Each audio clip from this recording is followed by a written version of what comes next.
এই দেশে মধ্যবিত্তের ঘরে জন্ম নিলে হারাইতে হয় নিজের অধিকার, আর সেই অধিকার দাবি করতে গেলে পরিবারে কেউ মুক্তিযোদ্ধা নাই বললে হইতে হয় রাজাকার।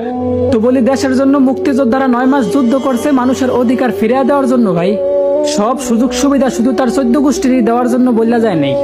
এই নাও দেশ স্বাধীন করে দেয়া গেলাম, এবার আমার নাতি পুতি ছাতি লাড়ি যদি চোর বাটপার আর অযোগ্য হয় তাদেরকে যোগ্য স্থানে বসায়ও। রক্ত দেওয়ার সময় কোনো মুক্তিযোদ্ধাই কিন্তু এই কথা বললা যায় নাই, বরং মানুষ যাতে তার যোগ্য অধিকার ফিরে পায় সেই জন্য হাজারো লক্ষ কোটি নারী পুরুষ রক্ত দিছে ভাই। আর আজকে যাদেরকে রাজাকার বলতাছেন না, দেশের প্রতি তাদের অবদান আপনারা কল্পনাও করতে পারবেন না। কারণ সেই মানুষগুলোর যোগ্যতা থাকা সত্ত্বেও টাকার জন্য চাকরি না পাইয়া বাপের জমি জমা বেচা প্রবাসে পাড়ি জমায়, আর মাসের পর মাস কষ্ট করে নিজের দেশের জন্য রেমিটেন্স পাঠায়।